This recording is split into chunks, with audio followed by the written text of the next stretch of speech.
When Shit Gets Real. This is part of the Transformations video series. And I'm Dean Dampney from naturemind.com.au. Jack was over it. He had been for years, ever since his ex caused that scene at the Aldi checkout. Never tried to shuffle so many groceries in so little time.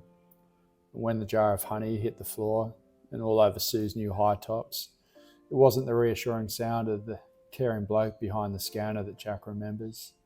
It's the words, "You idiot," declared instantly from a range too damn close that shredded him like a machine gun fire to his calloused fleshy heart. He recoiled inwardly, trying to shrink and disappear, the way he had when his old man scolded him for not trimming the edges right, not looking him in the eye, or speaking that way to his mother. It was the way his mother attracted when his dad looked her in the eye, used that tone, and scrunched his shoulders. He scrunched them up before dropping them and protruding his barrel chest above his protruding belly. Even Jack's boss at the surveying company office, where he'd been working for over 6 years already, spoke to him like a nobody. Jack felt that most of people in his everyday life spoke down to him and really had no idea who he was. I wondered out loud if Jack knew the answer to that question. "Who are you, Jack?"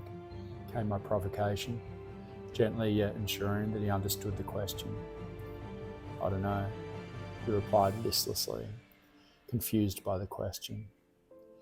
Even more so, I wanted to know if Jack knew how to feel beyond the density of the blanket of sorrow he carried over his shoulders.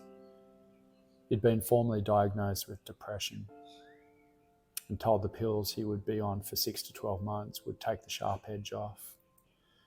When we met up, he declared he couldn't imagine even getting off the pills themselves. When I asked him if he was still with depression, as the psychiatrist had stated, Jack said simply, "What do you mean? It's a part of me."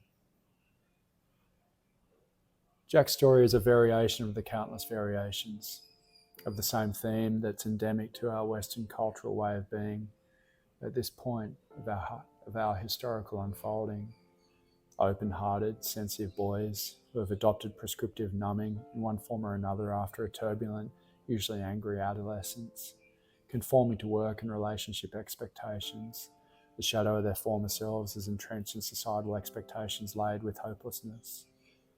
Making money, doing jobs that are only relatively satisfying 40 to 60 hours per week, buying expensive things, usually cars and houses, and coming home to more work, and fractured relationships have become the norm.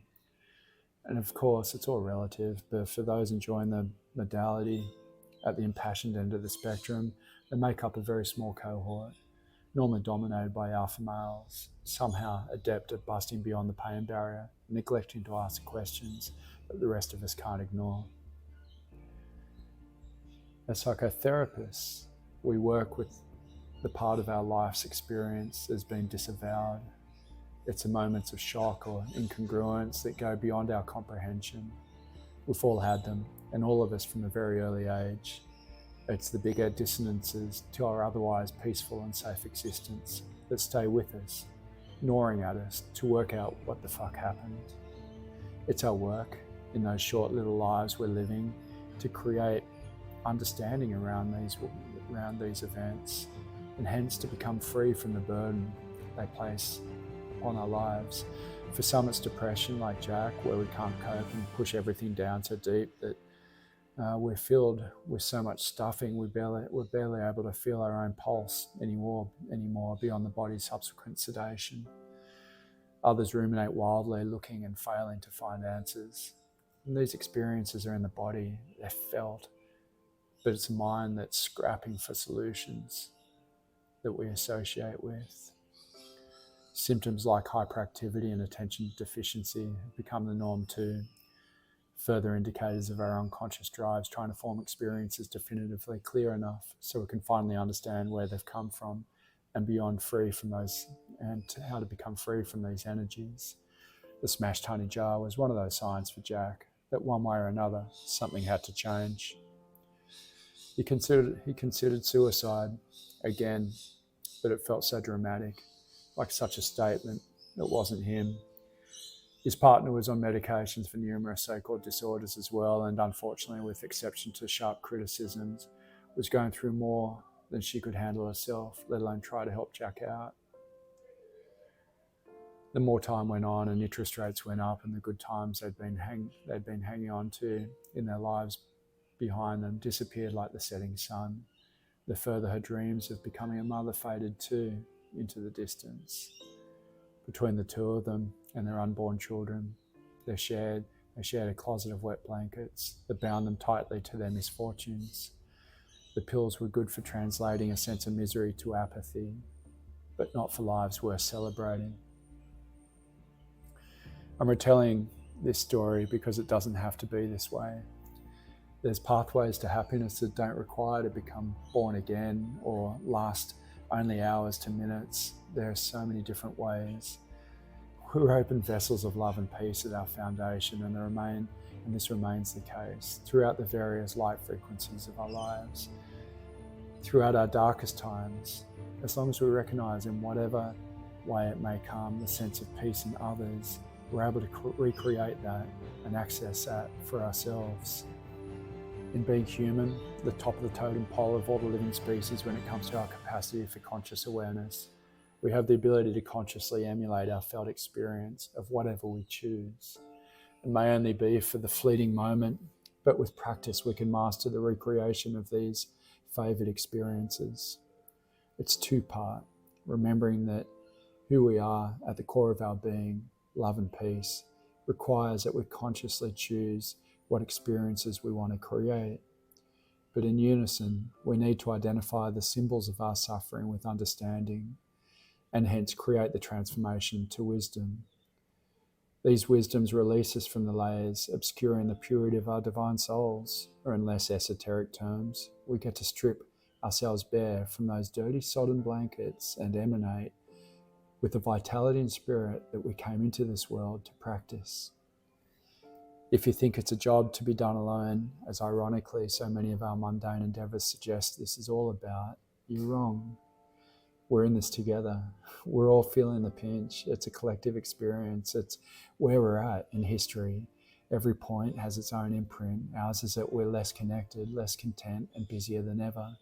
On the positive side, we've got more awareness and wisdom at our fingertips than ever before too. Now is a time to be brave and to break the cycles of self-imposed collective suffering. We do it together, starting with becoming more open, more loving. We ask more sincerely, more authentically, more vulnerably the questions of others as to how they're doing, how they're going. And we embody the principle and hope that others can mirror the sentiment. And they will. The conversations with open, compassionate hearts give us permission to say we're not okay. And in itself, we are relieved that we can say it out loud. To be heard, it feels instantly less burdensome. But it's not all talk therapy. It's getting out of the head and into the allowing of our felt experience, presently and with courageous awareness. It's from this state of the unknown that we can be released from our fears and move into a significantly elevated state of being.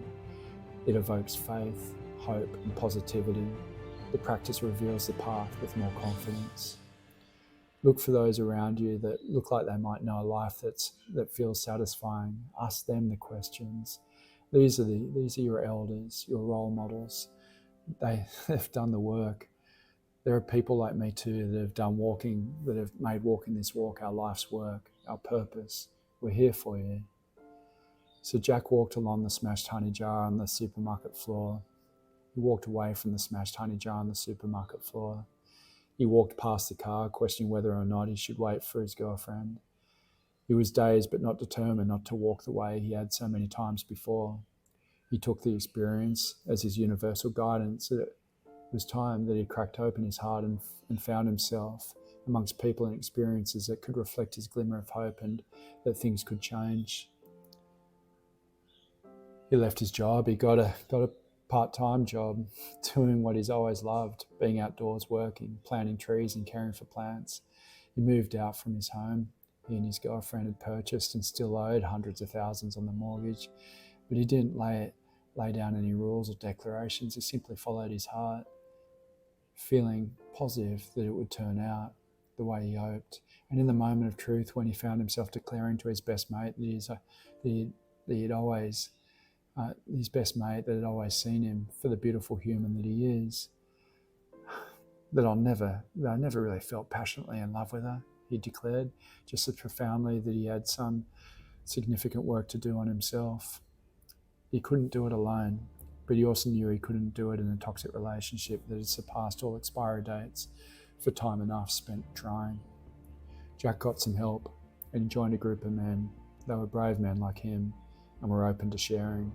Together, they started stepping along that path, together in the right direction.